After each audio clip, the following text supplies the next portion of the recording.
just joining us, say hello in the comments section. Tell us where you're checking in from.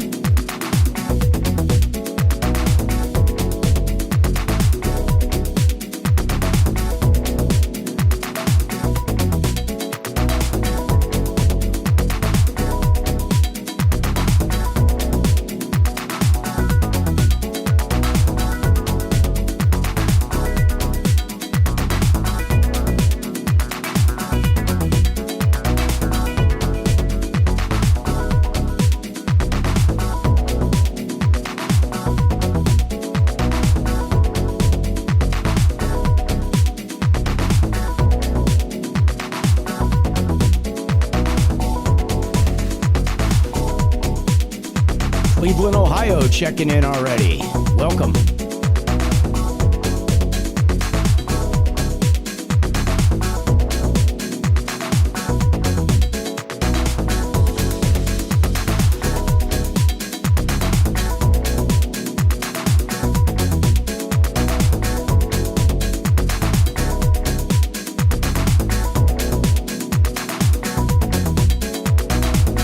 Plymouth, Michigan, checking in. Welcome to the show.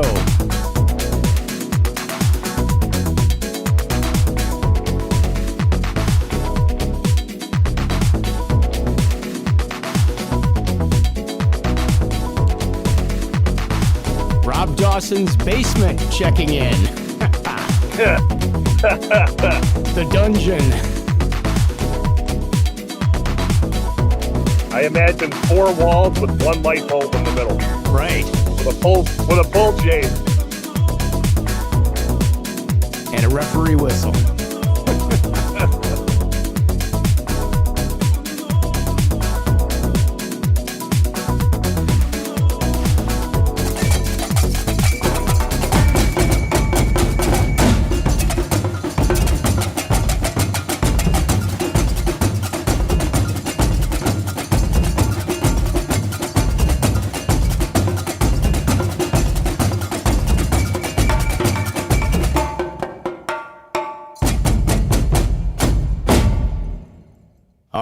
What's up, everybody? Welcome to the show. This is the Ref Room. I am Scott Smokin' Sills, along with my co-host, Mr. Brad Baumrock. What's going on, Brad? How are you?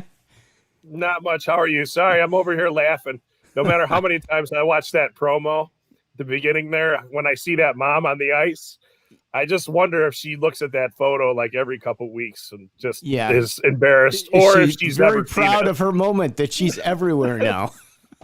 Sorry. So it just caught me funny again today, so I apologize. We got lots to talk about today. I hope everybody had a great Thanksgiving. I know, it was nice to be together with everybody and enjoy ourselves and all that good stuff. I've still got the Movember going thing.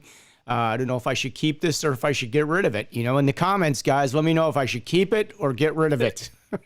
Well, I'm getting rid of mine, Scott. Once I get a chance, I decided this entire week. I've been wearing a mask at work. I've been wearing the gaiter that the Hockey Ref Shop gave us. Yes, this is one of their bags. They gave away some freebies last week, so thank you. But I said, you know what? I'm just not going to shave this week, and I can still feel my beard through those gaiters. So I don't know. It's a little odd, but I'm going to shave after this. But the one thing I noticed too today is, other than I'm losing hair, is I need to get a haircut. So but, you and me both. For what? We're not going anywhere. No, I'm still going to work, so at least I got that going for me. So Mason versus Food says keep it. Okay, I'll consider that. I don't know about that, but whoops, sorry. I don't know what I'm going to do with this thing, if I should keep it or get rid of it. But I've never had one. This is actually the first time I've ever had one. So I did it for a good cause, did it for Movember. I got a late start. I was late by a few days getting this going, but I figured I'd keep it for an extra day or two. Anyway, we got a lot to talk about today. We are going to focus on whistles. Electronic whistles and traditional whistles, the Acme Thunder and all that good stuff, and the Fox 40. Brad's got them in his hand. You can't see them. If you're going to put them there, at least hold them up so people can see what they are. I'm going to. So The first debate is, which one's better, the Fox 40 or the Acme? Which one's better, Scott? What All do you right, think? in the comments which one you guys like better. Okay, we'll put it out for a vote. I will tell you which one I like the best. I have both of them. I use both of them, but I do have a favorite. So put it in the comments if you, or do you like the electronic whistle? We're going to get into that. We got a nice video we're going to show you guys today because we did a little demonstration, kind of a video shootout on the whistles. So that's something that we're going to have. Brett says he likes the Thunder. Yes, let's put that up. I got to readjust these. I don't know why these changed color on me, but give me a second here so I can make these look a little bit better. If I can get this background. Fox 40. Changed. Okay, so I think the biggest debate is with the two companies is the strength that you actually have to force oxygen through the whistle. I've used both, and the Fox 40, it takes a little more work in order to get some good noise out of the Fox 40, where the Acme, if you blow it that hard, doesn't make as good a sound. So I don't know if anybody else has found that an issue, but Mark, I think both are great Fox 40. See, we've already got controversy right there. It's the Thunder versus the Fox 40. All right, Mason says the Fox 40. Okay. Keep putting put them in the comments, folks. Let us know what you think. We all have a preference, and I know we've got one of the guys that has joined us. And his name is Patches. He's from Cleveland, Ohio. He had a post up over the week regarding USA Hockey. So I know that we've mentioned that before, so I'm going to get him to stick around, and I'm going to let him chime in.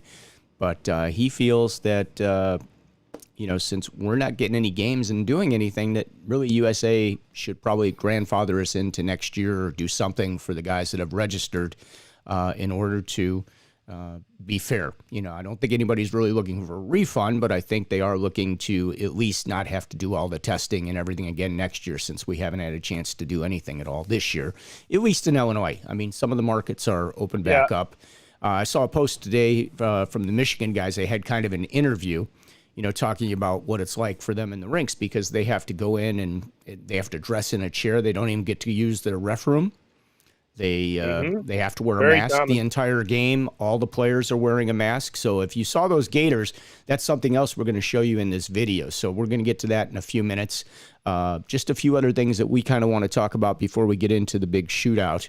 There was also some stuff. I don't know if you guys take a look at the Stripes newsletter that comes out every month. And, I saw it in my email, Scott. Yeah. I won't lie. I have not had the time to read it yet. I do read it, though. It just came in this morning, so I just glimpsed through it. I didn't get to read everything, but, they're still talking a lot about the blow-up hits, which is something that, we've tried to get out of hockey last year. I mean, it's always been the case that it's in the rules, but it's been more enforced.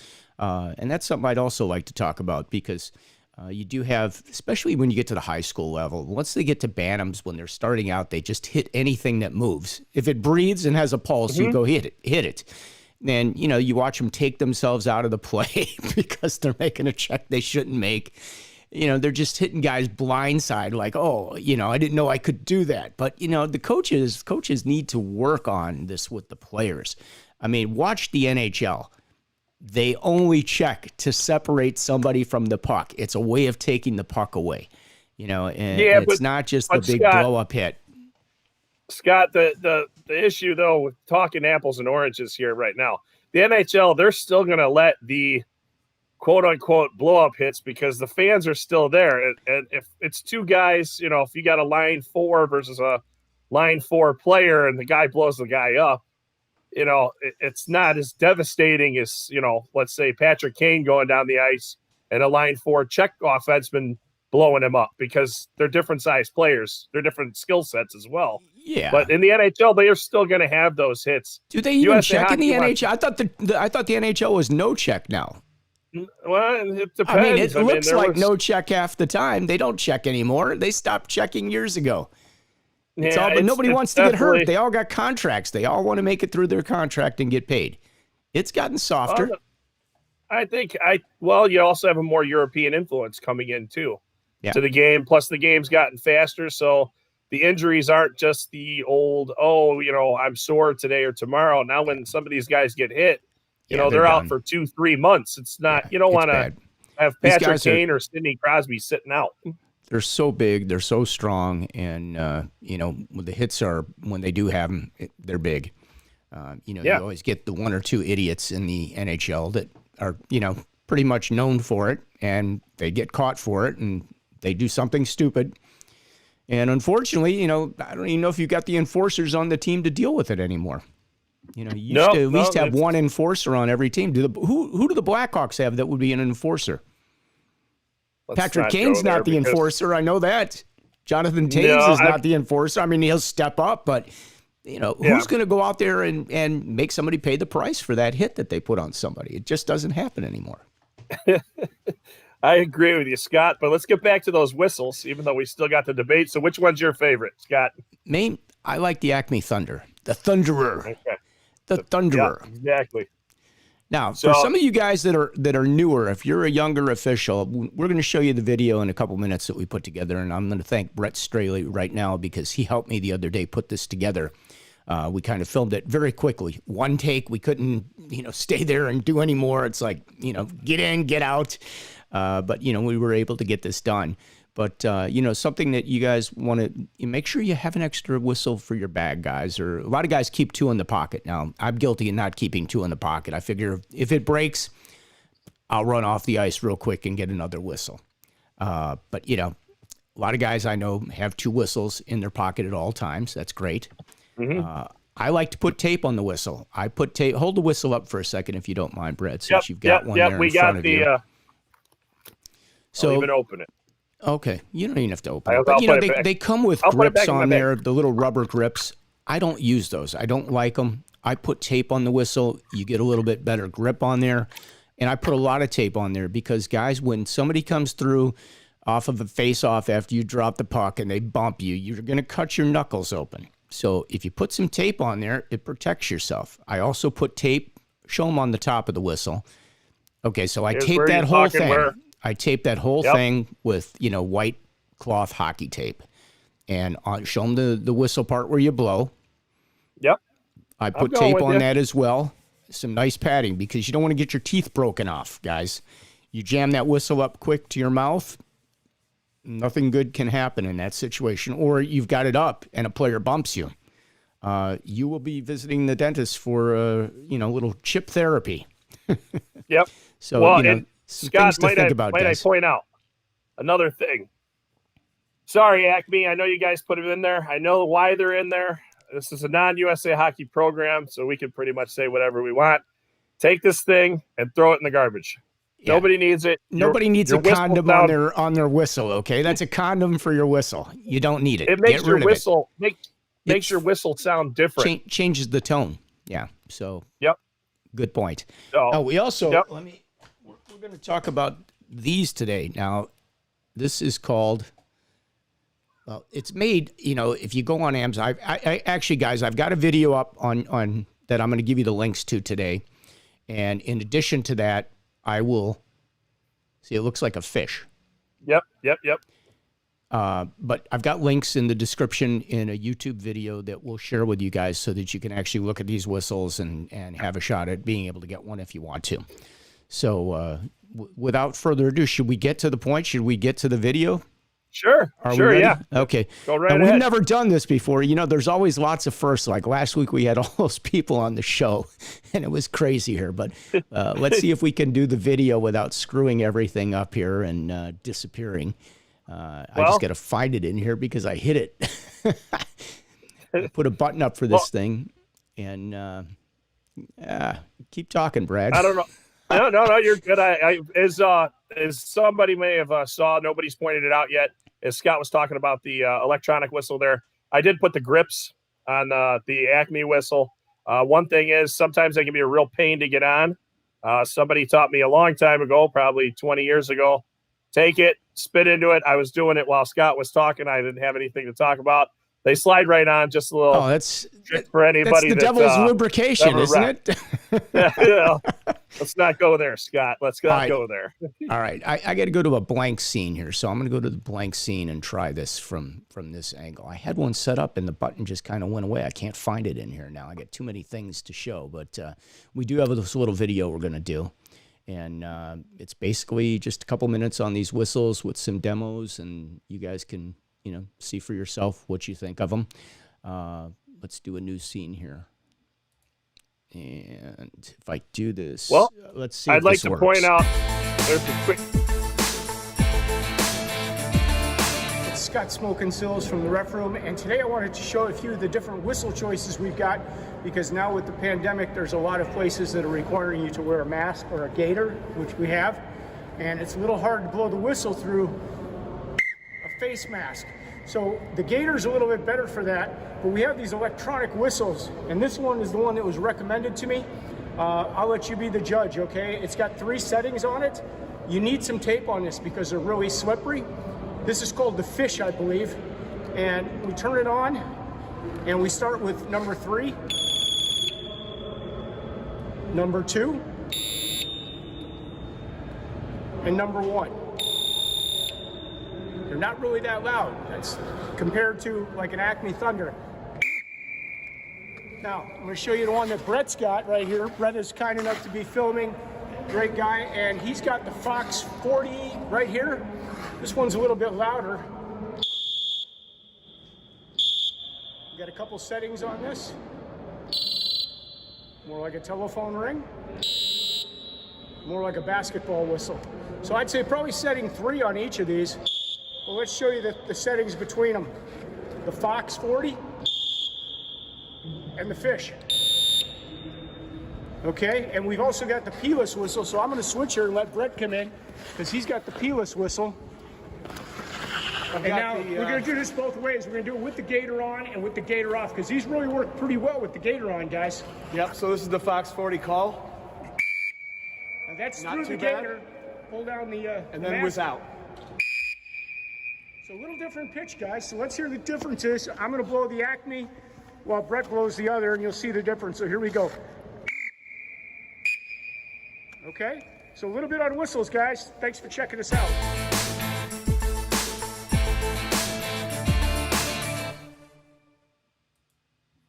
So there we have it. All right, now I got to build a new scene. See, I can't even get his back up here. There we go. Well, thank you, Brett, for helping us out with that. Brett, I don't know. Brett did a great job. How you guys? I don't know how you guys ended up with all those whistles all at once, because like some of them are hard to get right now, so it could be a little difficult. He had two of the Fox 40s, believe it or not. Let me see. Yeah, I can't. Oh boy, can't change that scene back. Sorry about that. Anyway, so he had 2 of the Fox 40s, and the Fox 40s, I saw a difference in the 2, but I'll be honest, like the Fish that I had, and this was recommended to me by one of the referees, so I bought it with the link that he sent to me, and I couldn't even hear it during the warm-up. I was blowing it during the warm-up just to kind of see. It's not loud enough. I mean, the guy was nice from Amazon. He refunded my money. He's like, just keep the whistle. He said, we got another one coming out, but this is it. And, there's a big difference between the 2. I think really the best thing that I saw, that P-less whistle that Brett was using with a gaiter works pretty well. So Scott, from being a parent standpoint, I did see some games up in Michigan that my kids played in when it wasn't completely shut down in Illinois, and some teams were going some places. And the Fox electronic whistle, and you're calling it the Fish, which I forget who makes that thing. There's a big difference. It's under like 8 different names probably, but this is like the X-Fly or something like that. Again, I'll just put it up here so you guys can see what it actually. There you go. That one, I watched the people's hands as they were refereeing, so I noticed the color differences. So that's one good thing that I was able to pick out which one was which. And the Fox sounds way better from a parent standpoint, but it gets goofy on some of those settings, because the one that sounds like a basketball whistle almost, which is like the 3rd setting, for me, as a person that, refereed for many years and has played the game since I was 3, it just sounds odd. I'm like, what am I listening to, a basketball game here? But it does sound like a basketball whistle, or even worse, the basketball buzzer that a lot of high schools use. So I didn't enjoy it that much. I think the P-less is the best, and there were quite a few people using that. It's definitely something you got to listen for a couple times, and you're like, oh, that's the whistle. You're like, it's kind of an odd noise. Now, one thing that I don't foresee happening is I don't think they'd stick with those, but I just don't think they'd be loud enough in the NHL that you'd be able to hear it in an ice rink with a totally filled building. You can't hear it in an empty building. I mean, it's honestly just players skating around during warm up. Nobody's making any noise. People aren't making any noise. You can't even hear it. You really So can't. you're talking the electronic? The right? electronic. Yeah, the electronic just doesn't cut it. Well, I'm referring to the P-less because the NHL used the P-less, and it worked fine during their playoffs that they had the bubble, but I just don't foresee having a full stadium. Yeah, the players might hear it, but the fans the entire time are going to be, why'd they stop? Why? That's just my opinion, but maybe they'll come out with something better. But I think the option is the P-less with your wearing the gator right now. It sounds the best. Plus, holding the electronic whistle for what I see becomes an issue because how do you start breaking up players? I know there's a little wrist string on there. So they give you two. Here we go. Every week, it never fails. You need to mute that thing. Yeah. Anyways, but they have a little like a hand strap that comes with this. I don't know if you guys can see that very clearly. They also give you like a neck, like a lanyard, if you wanted to wear it around your neck, like a basketball or a football referee would do. But I can't imagine outdoors you're going to hear this. If you were a football referee and this, I can't imagine you'd hear it at a basketball game. No, I agree. I mean, going back to my point, though, it's got that little strap on it, right? And I don't know if anybody's ever heard her. The dog heard it. That's Frankie heard it. That's it. Now she's up, but that's it. Well, that strap, if it works anything like Nintendo Wii strap did when it came out many years ago, and people were throwing them through their TV because they would let go of them like a bowling ball. Yep. I just don't foresee you breaking up a fight with one of those and it making its way through. And it's going to get dropped on the ice and stepped on.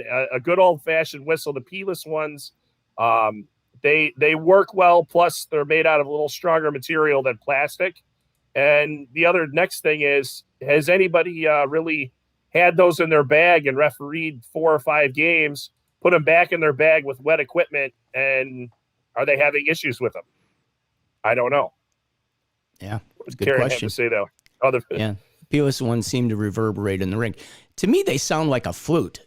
They just don't sound like a whistle. I mean, they sound like a pitched flute or something like that. Like Zamfir is going to come on and play for you. I mean, it sounds very unusual. Hockey's always had the best sounding whistles, in my opinion. And even coaches like when they find out the kind of whistle we have versus what they have, they all go out and get one of our types of whistles. And now they make them even for the coaches' gloves so that you can put one on there. They're pretty cool if you're a coach. That way you got a decent sounding whistle. But, you don't want to sound like you're at a basketball game. I mean, our whistles have some oomph to them, which is, what makes hockey great. Well, the good thing with the traditional Acme and the Fox 40, the traditional whistles, they sound fairly identical. They're pretty close. Now you're starting to get all these different whistles in there, a P-less whistle, the traditionals. Now you got the electronics. Like for a player, you're going to hear 2 different whistles or worse, 4 different whistles throughout a game. I think that starts to get a little more complicated for the player's standpoint. So I don't know what's going to happen there. I don't think anybody's going to try to put anybody out of business, but I don't think it's the best way to go. I think you're right because, you never know who you're going to be working with. I think for the most part, all the officials have either the Acme Thunder or they have the Fox 40. They're pretty similar in tone, loud enough. Everybody understands what's going on. So they're very close. But, Brett had that Fox 40, the electronic version, and he brought it out. We blew it. It's a little louder than the one I had, but he ended up using his P-less whistle. There's definitely a difference between the P-less and, say, the Acme during the game. You can definitely tell the difference. I mean, it's loud enough that everybody stops play. I think they recognize that whistle. Enough guys have them. But I think, as we try to be uniform in everything we do with hockey, The whistles should kind of be uniform as well. And I think that, they're going to have to develop something that's better for guys, because I don't know how you could actually hold this whistle. I put tape on it when I got it, and I was like, oh my gosh, this thing is really slippery. And so I taped it. I put some, white cloth tape on there so you could at least feel it and have a grip. But I can't see making signals. I'm making a signal and I got this thing in my hand and, I'm holding up a penalty signal or even if I've got this in my left hand, it just seems so awkward. I'm afraid I'm going to end up losing this. Some guy's going to bump me. It's large. It's going to drop right out of my hand. It's going to be flying around on the ice. And it's hard plastic. So I'm guessing this could easily shatter or have the batteries come out. Now, I know this one has 4, I'll call them hearing aid batteries. They're the little flat circular batteries. So there's 4 batteries in here. Now, I don't know how long the batteries last. You could be in the middle of the game and they die. And that's now, where I was you got $5 worth of hearing aid batteries you've got to go find and put in here. They stack. They go on top of one another like it's 2 and 2. Right. So I just find that to be a little awkward. Well, that's the next thing is, okay, you're reffing with one and all of a sudden it doesn't work. Are you carrying a regular whistle in your pocket at that point? And I think you better. I mean, I wasn't going to be out there without both. I mean, if I was going out there with them, but I made the immediate decision that I'm not using this. There's no way. Guys won't hear this. I don't want somebody to get blown up or a play to go wrong because they couldn't hear the whistle that was blown. I had that up in Michigan. I had a puck shot out. I had a mask on, and I couldn't get the whistle to the mouth through the mask fast enough to blow it. And player was having a meltdown with me, like, blow the whistle, blow the whistle. It wasn't that kind the way he said it. And of course, my response wasn't as kind back to him. But I do have this mask on. I just wanted to let him know. And then he's like, oh, yeah, okay, I got it. He was cool. They're not used to us wearing masks either. So, it's an unusual situation. But that's kind of the deal. So, yeah, absolutely. So it'd be interesting to see. I wonder if USA Hockey will take a position on the electronic whistle. Do they have a position at this point?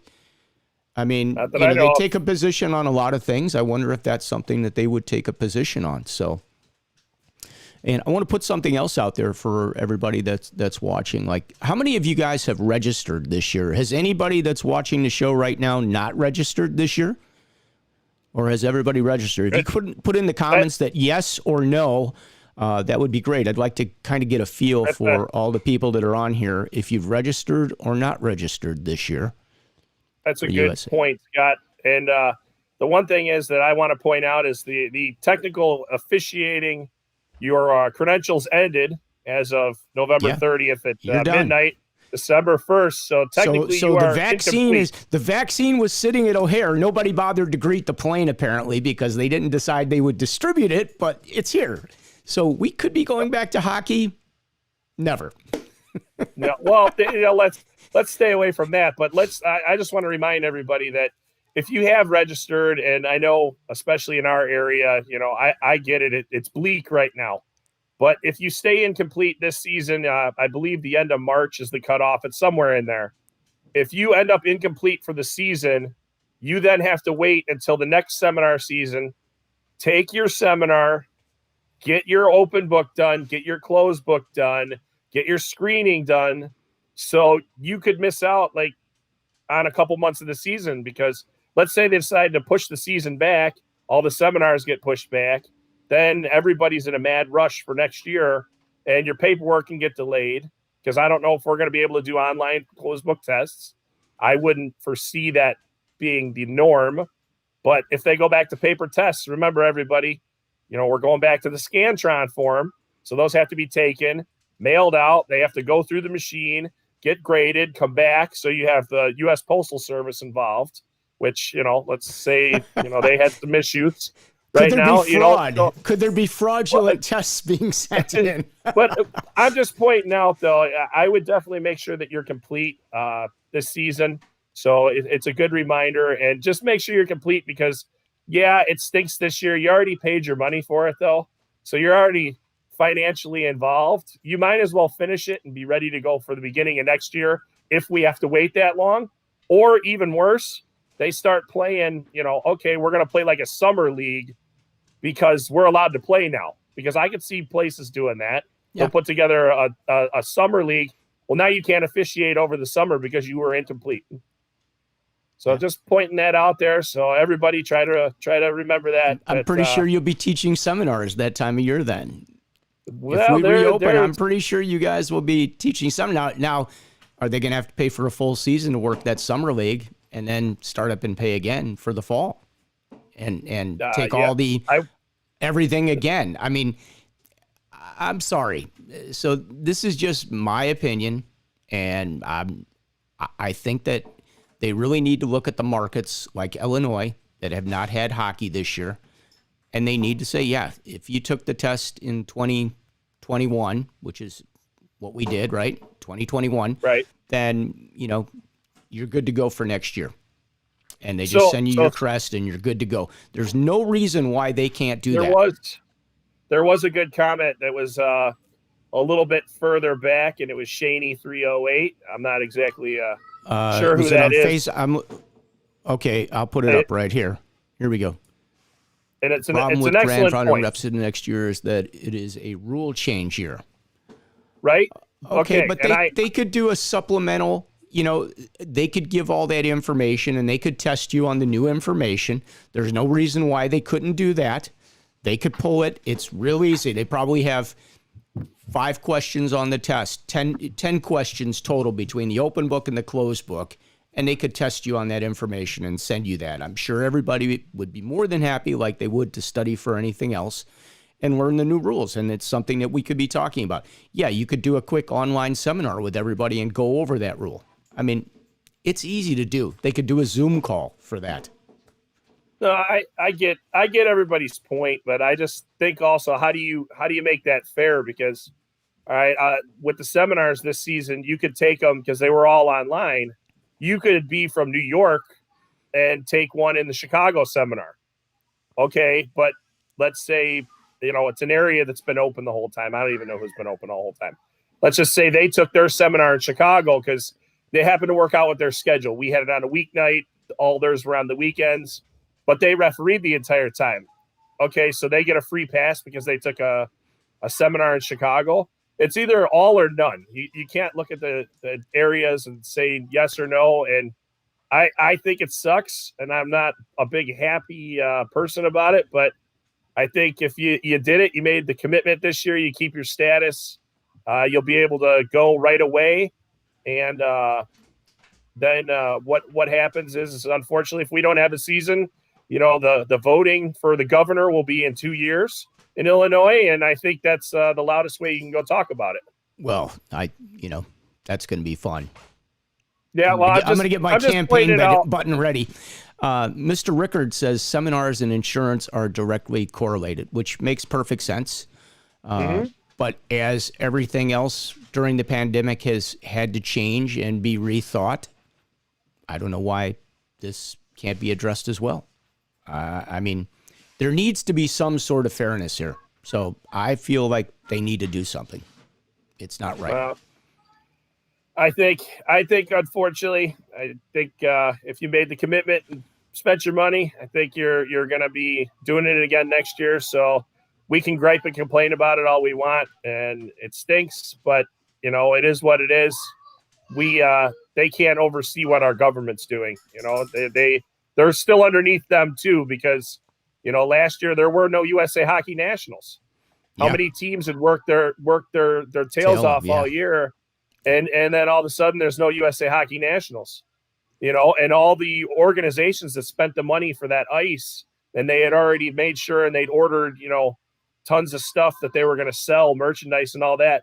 Well, we're sorry, you're kind of out the money. I don't think anybody wants it to be that way, but I think everybody's looking at it the same way. Everybody's in the same place. Well, I didn't question last year. Comment. I mean, I feel terrible for the teams that earned their right to go to the Nationals and play for all these championships. Fortunately, we were able to get our state tournament games, the majority of them, and we didn't get our high school in, but the majority of our games we did get in. And we worked pretty much, months and months, a good season, no issues there. Yeah. So I don't think anybody, I don't think anybody raised their hand and say, hey, we need a refund. We didn't get our spring season. Nobody said that. But now you've asked us to come in, do everything for a full season, and we haven't gotten anything, basically. So that's why I feel that's my opinion. This is only my personal opinion, I mean, you could take the opposite side of this, and I'm sure some of the people out there listening will share my opinion, and I'm sure some of them will share your opinion on this. It's unfortunate. The whole thing is unfortunate, but that's what we're up against right now. So hopefully we get through this. Potential, you had that question up there, the potential for seminars in the future. Yeah. It just says Facebook user on my side. And let me explain that to everybody, why it says that. So if you come in through our Facebook group, so we have the Facebook group, which is Ref Room. We have a personal page up there, which is one of mine, that's Ref Room. If you come in under that, your name will appear up here. If you come in through YouTube, it's a privacy issue. Supposedly there is a link that comes up that you can click, and then you won't show up as Facebook user. And so if you're showing up this way, we highly encourage people to watch through YouTube and subscribe through YouTube because it's a great broadcast. We also urge you to check out Twitch. Twitch works really well, and it's a great broadcast there. So it's twitch.tv/refroom. YouTube, it's YouTube/C for the channel /refroom. So, that way your name will actually show up and your picture will show up, because you notice on some of these, Facebook user, there's no picture and there's no name. So it's like you're anonymous. Maybe you like it that way. Maybe you don't. You look at Mr. Drews, who said no. I'm not sure what he was saying no to, but he gets his profile picture up there, or whatever picture he's got up, and his name. Same thing with Brian. Brian says, so there's a good example. Brian gets his picture up there and he gets his name up there. So he is obviously coming in through either the Facebook group. Through the Facebook page for Ref Room. Mm-hmm. So just a couple things so you guys know. So if you do want to participate and you want to, people to know who you are and see your picture, so, you're making a great comment and you want everybody to know, like, you're in tune, then come in through YouTube or, come in through a different way. So like here's Mark came in through YouTube, and you'll see you get a little YouTube thing here, and Mark, and you get his profile picture and all that good stuff. Shaney came in through YouTube, but must not have a picture, I'm guessing, up there on a YouTube. So can't pull it in. So going back to that though, with the potential of any more seminars in the future, is I'll explain that I can go out on a limb here, and if the IHOA board president, Steven, wants to step in and say that I say something wrong on the comments, go ahead. Yeah. I know Illinois, I know that it's been discussed. I do know if they say we can play hockey, we've already done it with a couple of late seminars to where everybody feels comfortable. If they say we can play hockey, I would assume that Illinois is going to put together seminars if our membership calls for it. That's the big thing. There's plenty of people that are dedicated, from the board to seminar instructors to, just great referees that help us out all the time throughout the season. So with all kinds of things and seminars. Yeah, I would say 99.99999% sure there will be seminars if they allow us to play. The referee community is good about being there for each other. So I would say a big thumbs up towards every district, every state. They all get this done every year. And, we have a lot of officials and a lot of things to learn, and we get yelled at the whole time, but we still get it done every year. And I think even this year there would be a bigger outcry. So I think there's going to be a lot of people that'll be willing to help. I'll be around. I know our president, Stephen Rickard, our RIC, Eric Cousel. I know that if they had to, they'd do every seminar by themselves in order to get stuff done. Eric basically has. I've seen him do it before, so trust me, he will do it. They are like that. So just I wouldn't be too worried if you missed out this time or you were still hesitant. But once you feel comfortable and we get back, once everybody does, I think it'll be an excellent transition, and it'll be all hands on deck, and it'll keep going. So that's a little positive outcome, I think, and something that we can at least take another good thing from our, our giving back episode. Dave was highlighted in the AI newsletter. So it was kind of interesting to see that. So congratulations to him. He was an excellent guest last week. I saw that did this a great morning. job. So he might not be watching, but if somebody sees it and sees him, say, hey, they did say good job. And Dave was talking about using the electronic whistle last week, guys. So I'm not sure. I'd be curious to know which one they use, if they're using, but it is an electronic whistle, and they may be using a different sound. These do have some different tones to them. Your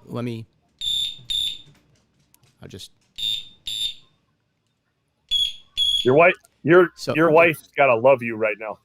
Well, she's not down here. The dog is the one. Frankie's right here. Frankie came right over. It's like, I'm going to have to keep this for her. But, it's I think it would be hard even for the players, for the blind players playing with this to hear it. I don't know how It's definitely not the same sound that he was talking about. Yeah. It wasn't. I didn't think it was the same sound as either of those. So yeah, and he was talking about the electronic whistle. So I'm curious as to which one they're using for their program. I'd love to know. Yeah. Again, that Fox 40 I thought was, the better of the electronic whistles. And if you go to YouTube in the Ref Room, I have the video. It is now posted up there, so you guys can watch that or share it.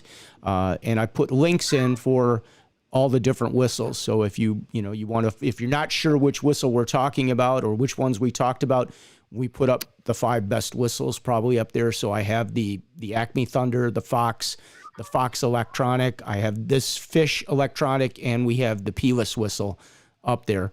And prices are anywhere, I'd say, they run from about $12 to about $30. I think the Fox 30 or Fox 40 electronic whistle is like $30 or so. I got it. And you have your answer in the comments, Scott. Oh, Fox 40 for the blind games. That makes perfect sense. Mr. Raslowski. Yep. Thank you, Jack. Appreciate you're always on top of that, and we appreciate it. Mm-hmm. So, yeah. And that, to me, that would be the best choice as far as I'm concerned from what I heard between the whistles when we did the little test. So I would tend to agree with that. I'm just not sure you would hear that in a regular game. Yeah, Fox 40 Electric, he says. Yep, there it is. And again, the links are in the description in the YouTube video, so that's up on the site.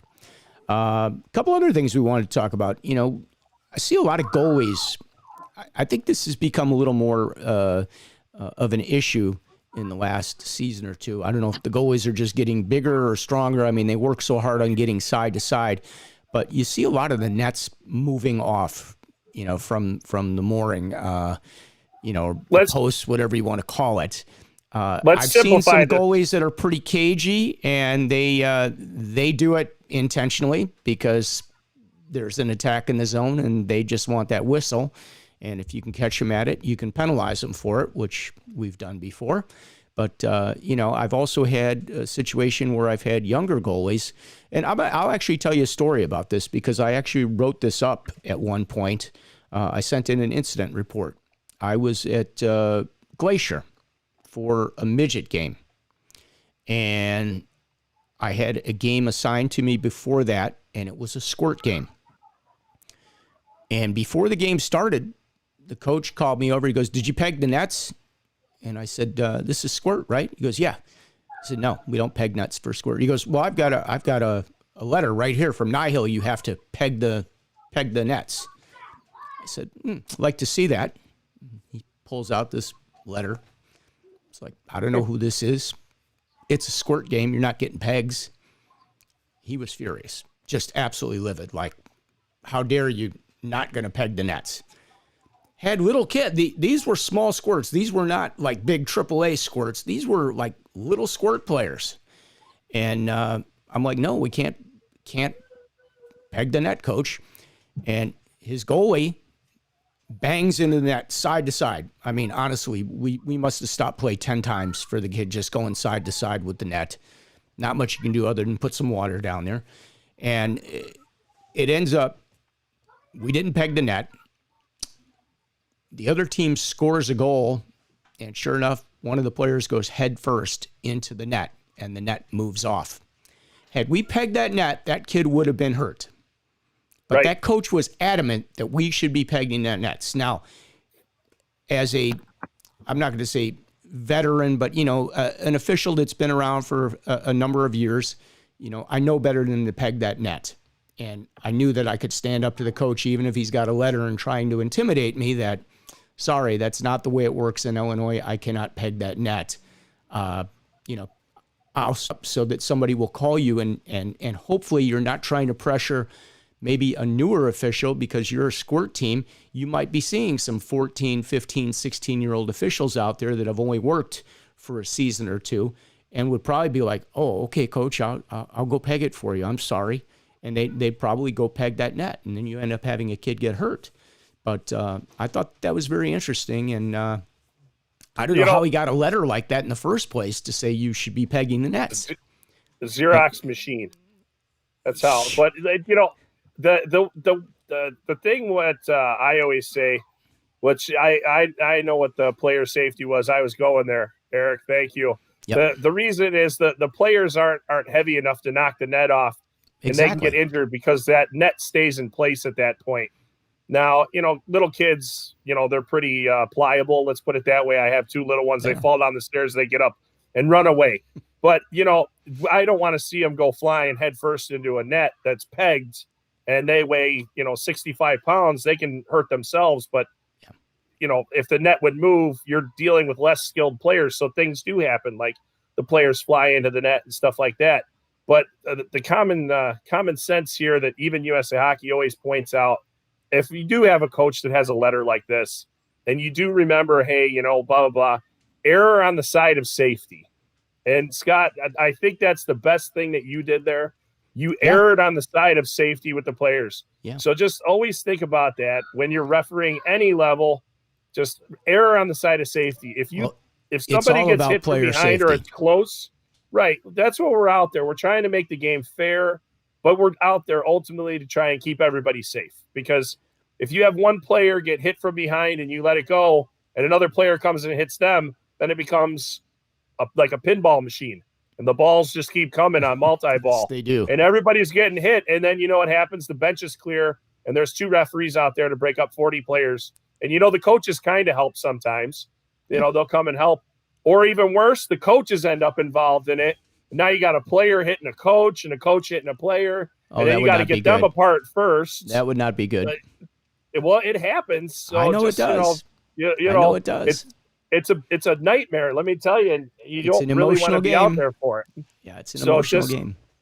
Error always on the side of safety. That's what I would always say. Well, when we've talked about like rule changes and things, one of the things that I had mentioned before is I hate seeing these goalies out there with no cover on their legs. So they have like short pants on and their goalie pads and their skin is exposed. And I said, I think that should be, a rule that USA Hockey has, that, everything else has to be covered. Why would a goalie be able to play with all the sticks and skates that end up in a crease during the course of a game without having any protection down there or any coverage? And I was told by an Olympic referee, I won't mention who that is, but an Olympic referee told me, no, that's perfectly legal. They can play without that coverage. Correct. And it's recommended. I brought that up in a locker room the other day over that issue, and I was told by a very high-ranking person here in Illinois, and I'm not going to mention their name, that, oh, no, you don't have to let them play. You can go tell them to cover up. It's player safety, and nobody will argue with you. If you turn around and tell them it's a safety issue, that's the end of the discussion right there. That's the rule. It comes down to player safety. So I found that to be very interesting, that you could invoke that and say, no, you're going to have to go cover your legs. You're not playing here under that circumstance. I like that. Yeah, I give credit on that. Yeah, I mean, it does say covered head to toe recommended. And there's only, a few required pieces of equipment. We're not going to get into all that. Exactly. Because goaltenders just require a little bit more than players. But I get that. If you think it's a safety issue, yes, you can always say that. Just like, if you have somebody out there and you're worried that their helmet's not heck approved, well, it's supposed to have the sticker on it now. Right. So, hey, I don't know. Even though, it's CCM and that's all they make is heck approved helmets, you remove it. They don't have the sticker on it. It's just out of curiosity, how many years is the heck sticker good for? When you buy a new helmet, Is it like for You 2 know what? years, 4 years? I'm just curious, and I'm putting you on the spot because we haven't talked No, about no, this. no, no, no. Maybe somebody out there knows, and if you want to pop it into the comments, that would be great. How many years Excellent is the question. sticker good for on a HEC approved helmet? Let's see how many of our experts out there can get that one for us. I got to think it's probably like 4 years. I would think it would be roughly 4 years. But, you know, it's from the time it's manufactured because that's when the sticker goes on there. So if you are buying a helmet, you know, I got down the road answer. at a... I win. Oh, you got it already? Did they email it to you, Brad? No. I know how to Google. Okay. So according to the HEC hockey helmet certification rules, and this is from nhockey.com, it's an article, 6.5 years. 6.5 years. Okay. That's a little It's bit longer than I kind of after thought it would be. So that's good to know. How many of you referees have a helmet that's more than 6.5 years old is the question. Now the question is, how many referees are still wearing that old Jofa helmet that they Jofa? modified in order to put a visor in it? That's a good question because, you know, Michel Goulet used to wear that for the Blackhawks. You can't get just a piece of foam in there. So you can't get a visor on those? They won't go on? There wasn't even padding in those things. I mean, have you ever seen? I never had one. I mean, I've seen them. They look good. But you know, yeah. I know somebody that does, and he just said me. Yeah, yeah. We know you got one of those, Jack. We love it too. It looks cool. But remember, according to USA Hockey, we just have to have a black hockey helmet. Yep. There's nothing else. That's right. You know, in doesn't ours, have to be you know, and guys, for all you guys that are working, you know, that have come into, you know, being a referee, take the stickers off of your helmet, please. All the stickers in the back. Now, if you work the higher levels, you know, I think some of the junior programs and things of that nature, they don't even want to see the logos from the company. So if you have the big, you know, CCM or Bauer or Warrior or whatever, you know, piece of electrical tape right across there will look great. It cleans it up, and they don't even want to see the logos. Same thing with international hockey. Yeah, Karen said Mr. Prescott has one of those too. Yes, he does. Yeah. Mr. Prescott, I think he's got a helmet that has the light, you know, the police light that goes around the goal light with a couple of the drinking cups for men's league so that you can look very official with that. I mean, you know, Joe's been around a long time. He's got some cool stuff. He's a character. Love him. Let's see what else we got here. Facebook user. See, we don't know who that is. I don't know what RVH, but new position for goaltending. Goalies seal the post, and you can push off the post to move around in your butterfly. Very legal and efficient. Well, I'm not sure if you could be a little clearer about that. But, yeah, I mean, that is what they are taught. They are taught to push off the post. And unfortunately, if you're at a rink and let's say the ice has been sitting, maybe there was no game before your ice slot and it's just been sitting there, or if you got the first game in the morning after they did the ice last night, that ice is dry and it's hard. And when you go to put the pegs in, it basically breaks the ice. Right. It's not like if it's a little warmer and it gets soft, the net kind of settles into the ice a little bit. And, you know, you put the pegs in, that net's not going anywhere. But if you get on hard ice, hard, fresh ice that's been sitting, that's not been watered down in the last hour, you put that peg in, you're pretty much just breaking the ice out. You're going to have a tough time with that goal all game. And, I mean, you know, the only thing you can really do is, you know, you could take the water bottle and put some water around the net. I mean, it helps maybe a little bit. And I don't know does USA Hockey have an opinion on that? I mean, you know, again, it's player safety, but, you know, if you're trying to anchor that net with water, how do they view that? I wonder if there's, you know, anything that they would say about that. My view is, was that net intended to be frozen down to the ice? And I think that answers your question. Exactly. But you see a lot of people take the water bottle to them, and, you know, the goalie's piled of snow up there, and now you actually have something to mount it to, because if you put the water on there, you know, you're building up something that actually does stop it a little bit from moving.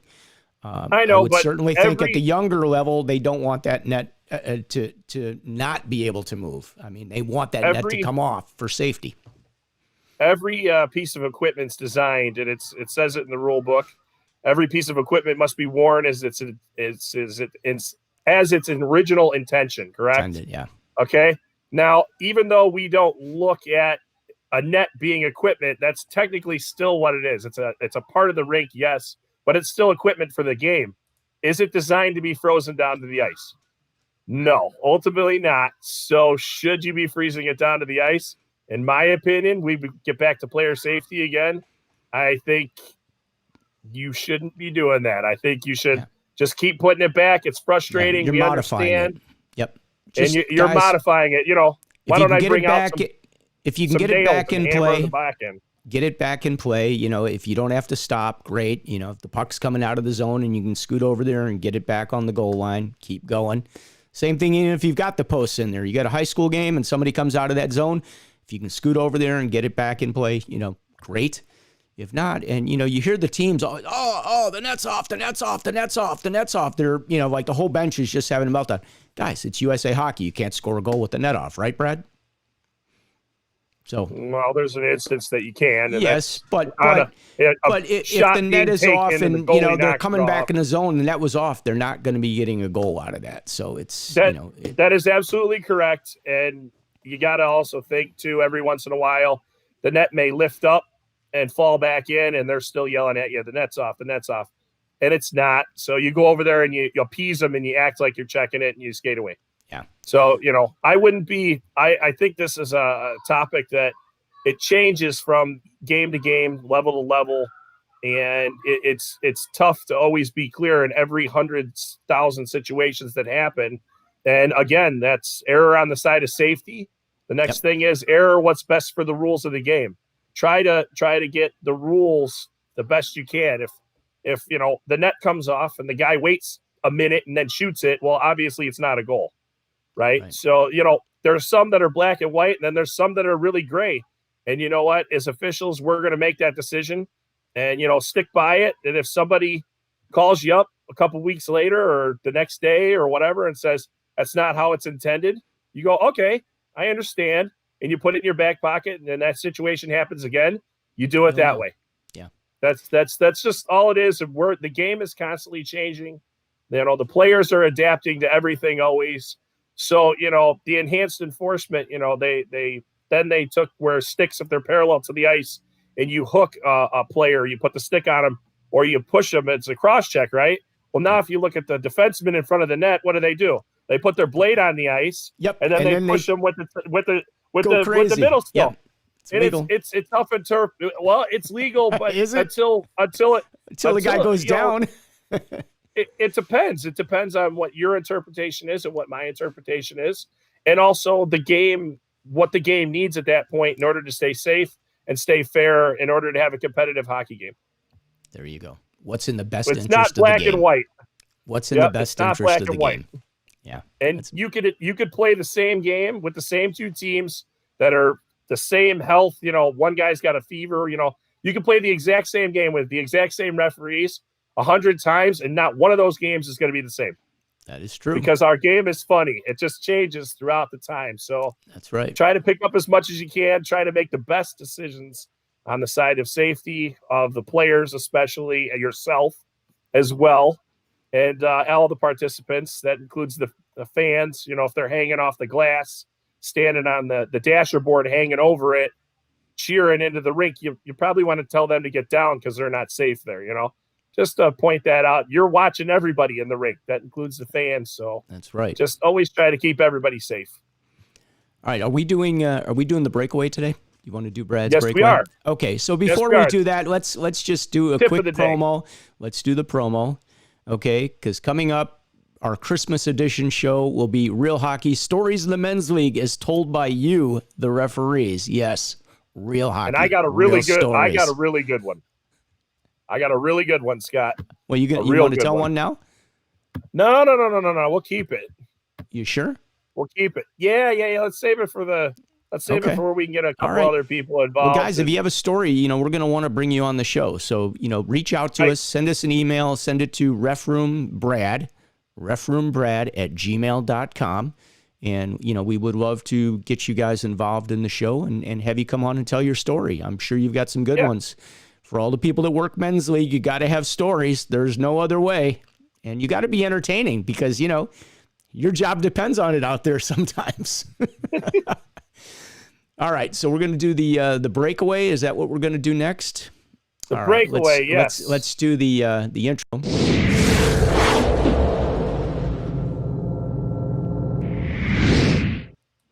Oh yeah, we got production value coming out the roof here. All right, Brad's breakaway right here. So I end up on 4 ways. There you go. Okay, so it's just a quick quick tip for officials, newer ones. I know lots of people know this because they've refereed with me a million times. But number one is, everybody, if you don't have one, get a pen that's on a lanyard, okay? Wear it. They come in great during line brawls. Also, before the game, go over to the coaches, talk to them, learn their name, give them your name. But get the captain's name, which team they're from, and their number. And you can write it right on your hand, okay? However you have to assimilate it so that you remember, because as the captain's coming your way, the best thing you could do is look down real quick. Captain gets there. Eric, what's going on? They stop dead in their tracks because now you've just made a personal connection with them, and it just made it a little bit more harder for them to yell at you. That's it. That's all I got. Just a quick tip. Write it on your hand. I gotta add to that a little bit, because I always write the coach's name down. If I have bands on, the first thing I do is I go and I put it on my thumb. I put it right here, the names. And I do that because guess what? The coaches know your name, guys. Whether you know it or not, the coaches know your name. You need to know that coach's name, because you need to come over to that bench. Hey, Bill, we good to go? Hey, Bill, you got an issue with that? I mean, when you can call them out and they know you're on a personal level with them, it makes a big difference out there, because now you're talking to a person. You're not, hey, coach, who are you? Hey, coach. I mean, yeah, we do that from time to time at a, peewee game or something, maybe. Hey, coach, how you doing? What's, if you don't know the name. But if you're doing a high school game, you're doing a AAA game, you're doing a Central States name, you should know the coach's name. The coach knows who you are. So I just think it's really important. And again, it shows the coach that you're paying attention and that, oh, he knows who I am as well. They know who we are. We know who they are. And that's kind of important. I mean, it builds a relationship. And, I think the coach will have more respect for you and he'll treat you more like a person than like just somebody that's out there blowing the whistle. So it's, right. The other really good time the pen comes in handy is just, you're aligning a game, right? You have 4 official, 3 official, whatever. There's too many players on the ice, right? So that happens during the game. Well, you could play for a minute before they actually gain possession of the puck. Well, now the referee, they could have had line changes during it, all that. If you're the linesman on that far side, the back side of where the play is, and there's too many, players on the ice, look up real quick. If they're changing or whatever, write the numbers down on your hand during play. So you keep changing my camera angle, Scott. Then when the referee hits the whistle, you can skate over to them and go, hey, these are the guys that I got on the ice that you can choose from. Because it's supposed to be a player that was on the ice during the time of the infraction. Well, if they've changed lines twice, because they change lines every 30 seconds, it gets a little confusing for the referee to remember who is out there. So that's a great thing that I learned from a linesman that I was working with, and it happened, and I'm like, I know number 7 was out there, and he just came by me real quick, and he's like, these guys were on the ice. I looked at it, and I'm like, okay, and I skated over. I go, 4, 7, 5, 12, 11. I go, pick. And the coach was like, oh, he had to send one of his guys that was on the ice. Yeah. So that doesn't work in college hockey. I mean, that works in most cases in hockey, but it doesn't work in some of the upper levels because they can put any player that they want in the box. So just remember that. I'm just saying, though, where they're supposed to be on the ice at the time of the infraction, you can jot it down on your hand real quick during play, and you got a good reference. So just putting that out there. Yeah, make sure you guys have a pen in your pocket at all times. If you don't have a pen, make sure you've got a pen. Even if it's to sign the score sheet with the coach. If you go over there and all of a sudden the pen's not working and you pull one out of your pocket, you're prepared. It's like, here we are, coach. I'm ready to go. Again, preparation. That reminds me. And for the riot. If you need it for the riot, write that number down. A little funny story. I was sitting in the ref room and we were talking, and this one referee pulls out a pen out of his pocket, And I'm telling you, when you saw it, you're like, wow, that pen it's got to be like, it's something that they got special or whatever. And the younger official, he's younger than us, and he goes, "Oh yeah, well, it was $120." We're like, $120 for a pen? What's this thing do? He's like, He's like, it writes always. He's like, you can write upside down with it, in zero gravity and blah blah blah. He's going on and on about He's talking about the space pen. Yep. And this senior official turns to him. He goes, "The astronauts figured it out a long time before that pen was ever involved on how to write always." So they're like, what? They're like, use a pencil. Okay, there's no reason to spend $120 on a pen. Get something that's somewhat reliable. You don't have to buy a $120 pen, but it was just funny that little, actually, if you do want the space pen, they make them in a small size. Okay. I've seen them at a store, and they were like $35. If you go online, you can get them for like $15 or something. Like if you really want one. But the Riot pen works great. The one that's got the see, and I don't wear it around my neck because I don't think I could get through my jersey and fast enough. I keep it in the pocket in my Riot pad, so when the pad comes out, the pen is right there. I'm good to go.